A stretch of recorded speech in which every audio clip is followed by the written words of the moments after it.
That's President Biden heading off for his annual physical. Given the emphasis on Mr. Biden's age, this routine physical is anything but routine. When it was over, the president joked about what the doctors told him. Since taking office, Biden's occasional verbal hiccups and moments of confusion have raised eyebrows. While his team chalks it up to his golden years, this latest insider info paints a different, more concerning picture. Biden's health has become a major issue on the campaign trail, with even loyal Democrats concerned about how he appears to voters. If you watch Joe Biden speak, oftentimes he sounds frail, and he sounds more frail than he used to.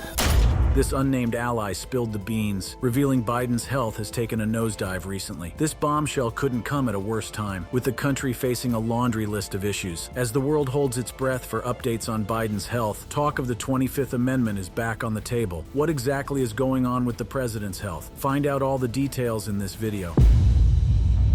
Biden's health is a concern. Since taking office in January 2021, President Biden's age has been a topic of concern for many. Born in November 1942, he is currently the oldest person to assume the presidency in U.S. history. As a result, questions about his physical and mental fitness have been raised by both critics and supporters alike. In the early months of his presidency, Biden faced speculation and scrutiny regarding his ability to handle the demanding responsibilities of the Oval Office. Some critics pointed to his occasional verbal slips and moments of forgetfulness during public appearances as evidence of potential cognitive decline. These questions are still being asked today. However, in early March, Biden's personal physician, Dr. Kevin O'Connor, released a statement that would change the narrative surrounding the president's health. Here is that letter that we have been waiting for from Dr. Kevin O'Connor. This is the president's physician. And I'm just going to tell you what the headline is. And it was something we expected, given what the president said earlier today, that everything had gone well. In the statement, Dr. O'Connor declared that Biden fully executes all of his responsibilities without any exemptions or accommodations, and that he is in excellent health for his age. This declaration came as a surprise to many, considering the ongoing debates and concerns about Biden's well-being. Dr. O'Connor's statement provided a much-needed reassurance to the American public and aimed to put an end to the speculation surrounding the president's fitness. To further support his assessment, Dr. O'Connor highlighted the comprehensive medical evaluations that Biden undergoes regularly. These evaluations include physical examinations, cognitive assessments, and laboratory tests. The results of these evaluations, according to Dr. O'Connor, consistently demonstrate Biden's ability to carry out his duties effectively. It is worth noting that this is not the first time Biden's health has been a topic of discussion. During his campaign for the presidency in 2020, Biden released a detailed medical report, which stated that he was a healthy and vigorous individual. The report also mentioned that Biden had a history of overcoming health challenges, including surgeries for aneurysms and treatment for an irregular heartbeat. Despite these previous health concerns, Biden's doctor's recent declaration has provided a sense of relief for those who were skeptical about his ability to lead. The statement has also sparked a broader conversation about age and fitness in politics, raising questions about the expectations placed on older leaders and the importance of transparency regarding their health. Supporters of President Biden have welcomed the declaration as a validation of their trust in his leadership. They argue that the comprehensive evaluations conducted by his doctor provide concrete evidence of his physical and mental capabilities. They believe that this declaration will put to rest any doubts about Biden's fitness and allow him to focus on his agenda without distractions. On the other hand, critics remain skeptical and question the validity of the assessment. Some argue that the declaration is merely a political move to deflect attention from ongoing concerns about Biden's health. They point to his occasional verbal slips and moments of confusion as evidence that his cognitive abilities may be declining. They argue that the evaluations conducted by his doctor may not provide a complete picture of his health and that more transparency is needed. Recent reports from a close ally suggest that President Biden's health has gotten worse, causing concerns about his presidency. The ally, who spoke anonymously, revealed that Biden's health has declined significantly, raising doubts about his ability to lead effectively. This news comes at a crucial time for the Biden administration as it deals with many complicated issues. As people wait for more updates on Biden's health, these revelations have restarted discussions about the 25th Amendment and the rules for dealing with a president's health problems. Ronnie Jackson, a former White House physician who has cared for 3 presidents, also came forward with alarming revelations. According to Jackson, the decline in Biden's health is happening at an alarming rate. Having witnessed firsthand what it takes to be the commander-in-chief and head of state, Jackson firmly believes that Biden is simply not up to the task. He emphasizes that the role of the president is both mentally and physically grueling, and it requires someone who is fit in every aspect to effectively lead the nation. It's just unbelievable how much he's degenerated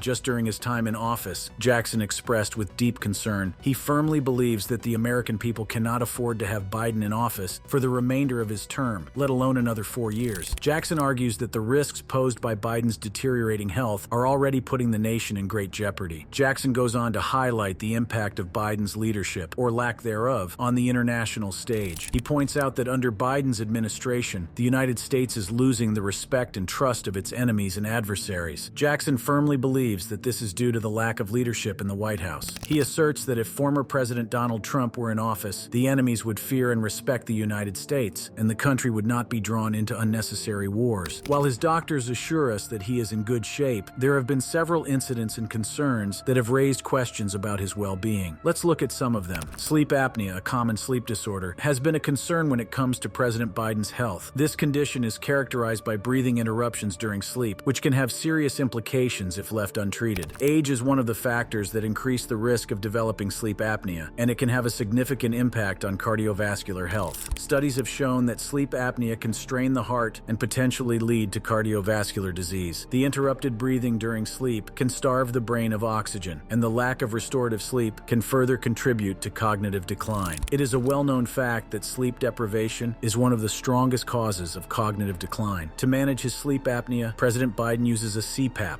continuous positive airway pressure machine. This device delivers a constant flow of air through a tube and a mask that is strapped onto the user's nose. The air pressure helps keep the airway open, ensuring that breathing remains uninterrupted throughout the night. Another health concern that has been noticeable in President Biden is his frequent coughing, particularly during public speaking engagements. This persistent coughing has become somewhat of a hallmark of his speeches, raising questions about its underlying cause. According to his team, the frequent coughing is attributed to gastroesophageal reflux, commonly known as acid reflux. This condition occurs when stomach acid flows back into the esophagus, causing irritation and discomfort. Acid reflux can be triggered by eating and can lead to symptoms such as coughing, throat clearing, and a burning sensation in the chest. During President Biden's November 2021 physical examination, it was reported that he has been taking medication, specifically Pepcid, to manage his acid reflux. This medication helps reduce the likelihood of gastric irritation and ulcers, which can be potential complications of uncontrolled acid reflux. Acid reflux is not necessarily age-related, and individuals of any age can experience this condition. However, the frequency and intensity of President Biden's coughing episodes have raised concerns about the impact it may have on his overall health and well-being.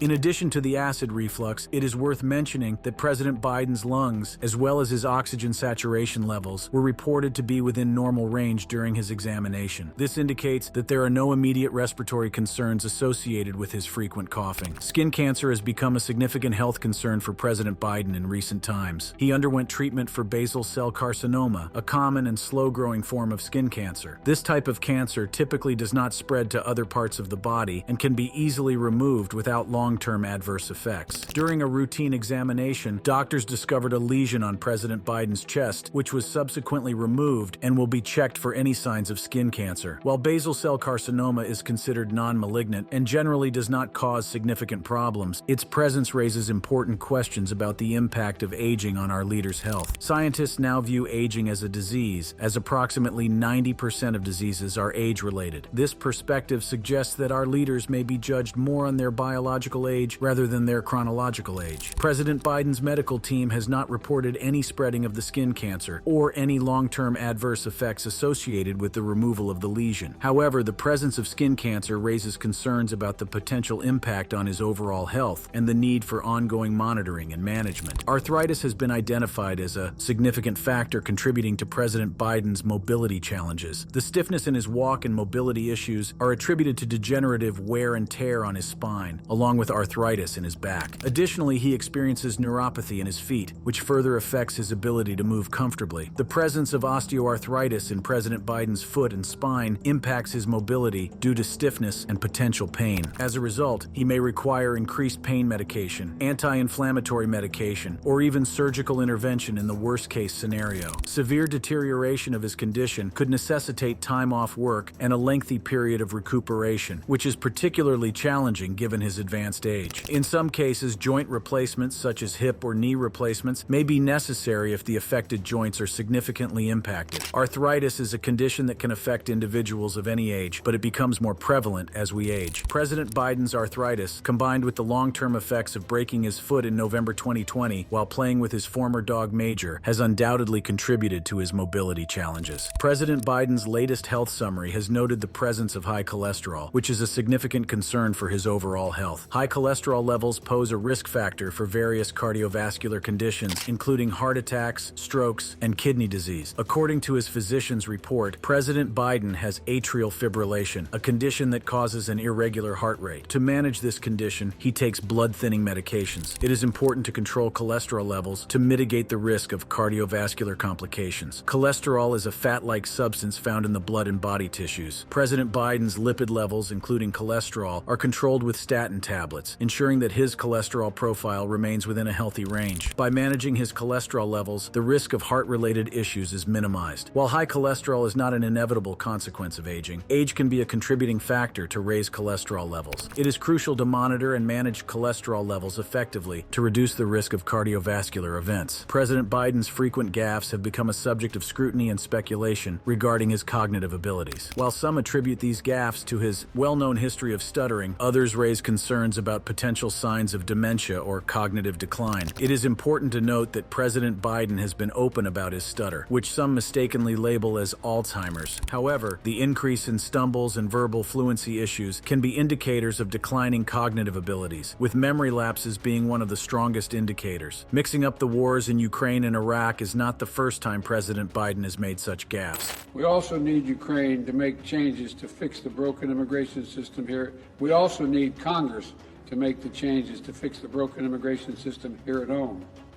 Well, that was America's 81-year-old President Joe Biden, confusing Congress for Ukraine. These incidents have raised questions about his verbal fluency and cognitive sharpness, especially considering the demands of his role as president. While it is essential to approach these gaffes with caution and not jump to conclusions, they do raise valid concerns about President Biden's cognitive health and ability to effectively carry out his duties. In addition to the frequent gaffes, President Biden's physical stumbles have also garnered attention. From stumbling up the stairs of Air Force One to falling off his bike during a weekend away, these incidents further highlight concerns about his physical well-being and the impact of aging on his overall health. Throughout history, presidents have faced unimaginable challenges, both physical and mental, while trying to maintain a facade of strength and leadership. Let's explore the shocking and unbelievable facts surrounding the health scares of U.S. presidents. President's health.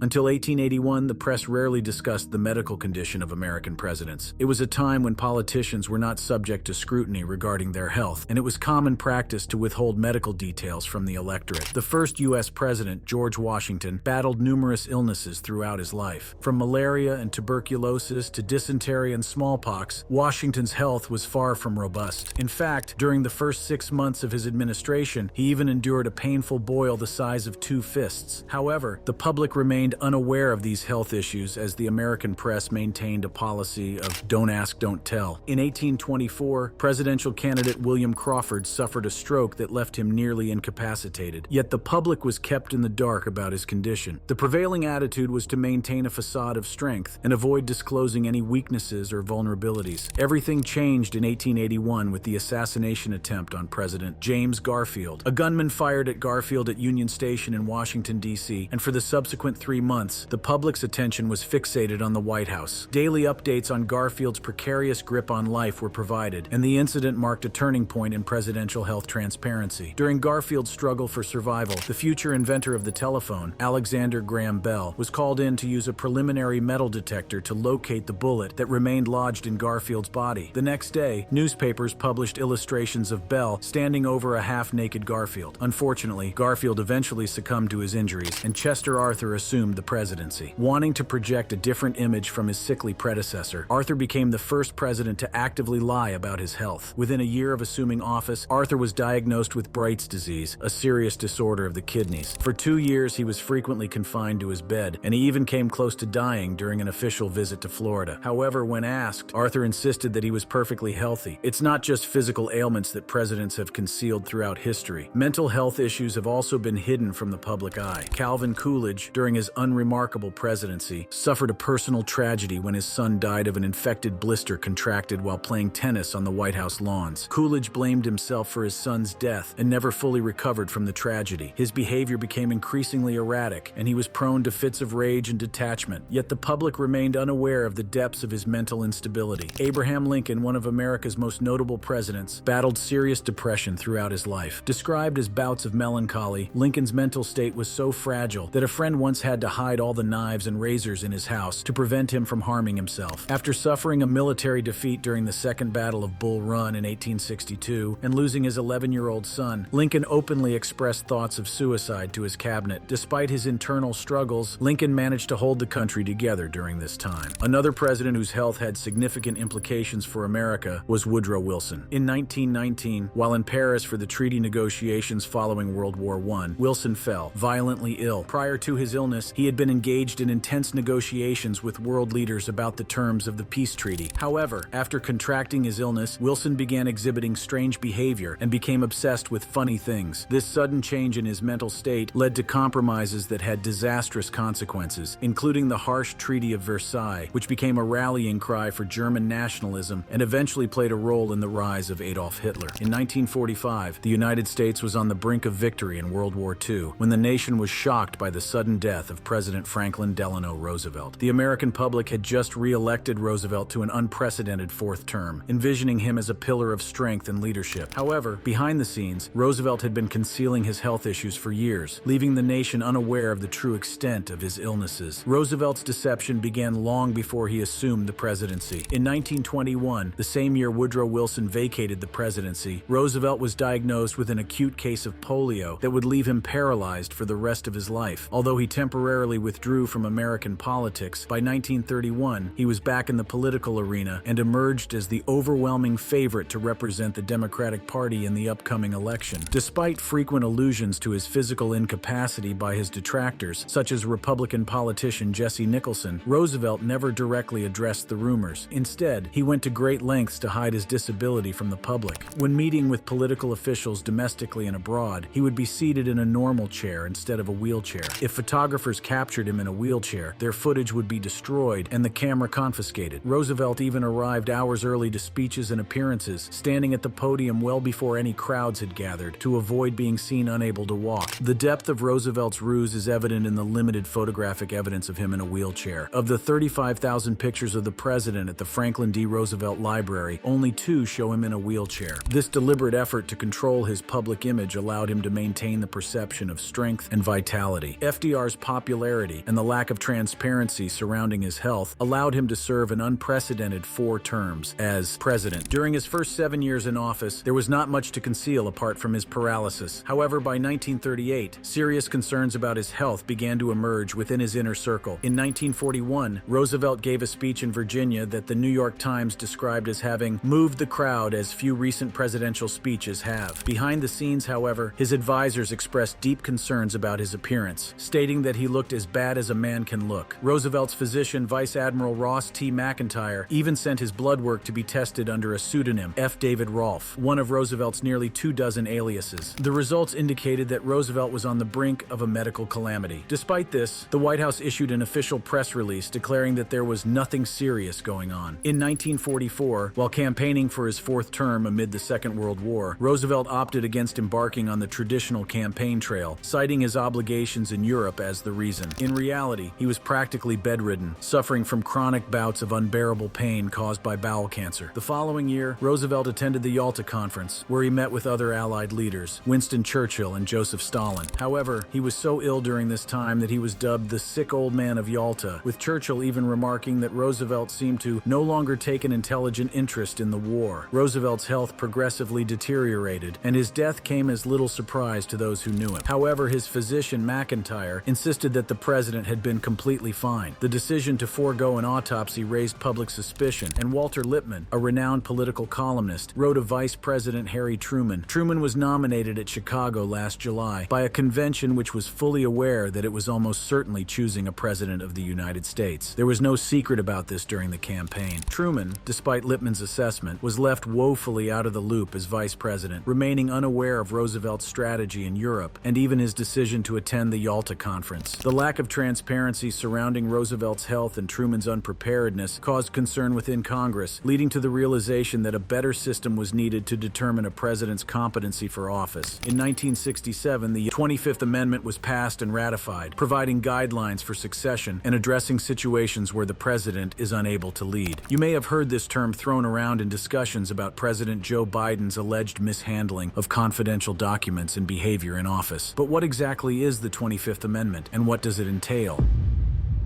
The 25th Amendment. Representative Ken Buck is a Republican out of Colorado. He has just introduced a resolution to try to get Biden's cabinet, including Kamala Harris, to invoke the 25th Amendment to remove him from office. The 25th Amendment to the United States Constitution was passed by Congress on July 6, 1965, and ratified by the states on February 10, 1967. It was introduced to address the issue of presidential succession and the transfer of power in the event of the president's death, resignation, incapacitation, or inability to fulfill their duties. The need for such an amendment became apparent in the wake of the assassination of President John F. Kennedy in 1963.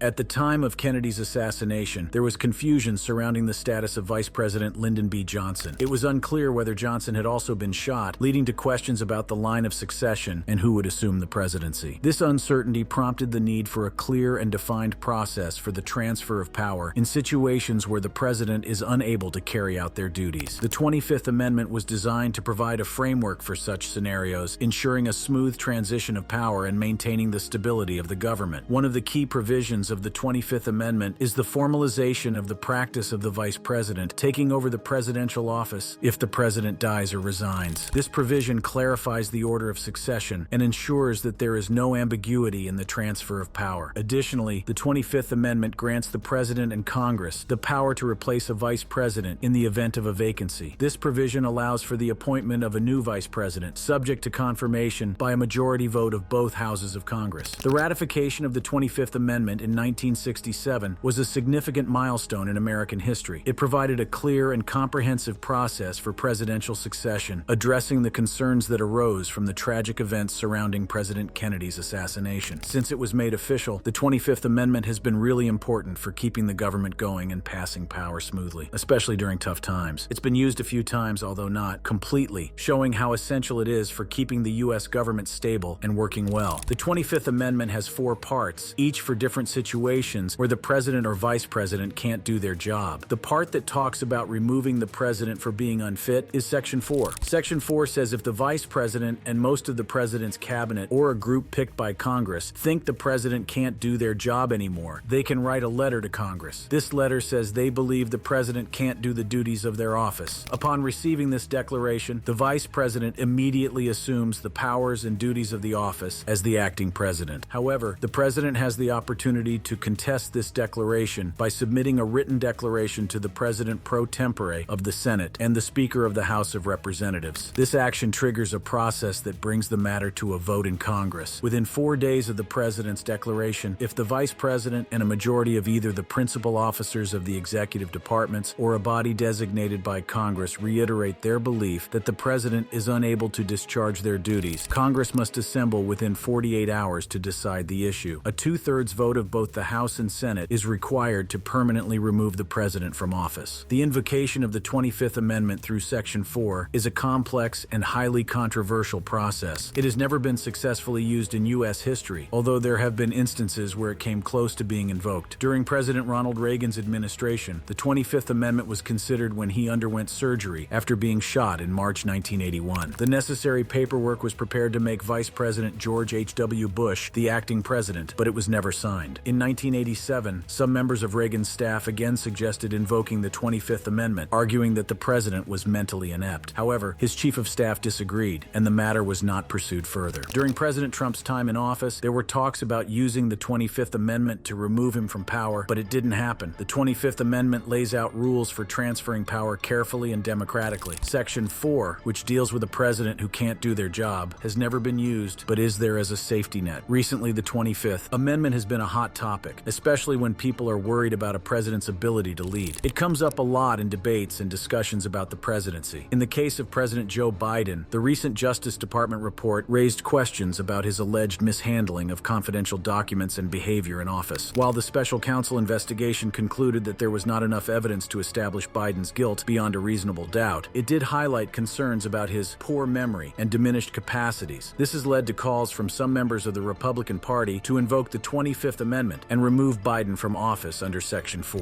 It is important to note that invoking the 25th Amendment is a serious and consequential step. It requires the involvement of multiple parties, including the Vice President, the Executive Cabinet, and Congress. The process is designed to ensure careful consideration and deliberation before any decision is made regarding the removal of a president from office. The fact that the 25th Amendment has yet to be successfully invoked and executed in U.S. history speaks to the gravity of the decision and the high threshold that must be met. It serves as a safeguard to prevent hasty or unwarranted actions that could undermine the stability and functionality of the government. The discussions about the 25th Amendment show how important it is for the U.S. government to be transparent, accountable, and follow the law. It's a sign of a strong democracy that these debates can happen publicly. If you enjoyed this video, click on the card showing on your screen right now for more videos.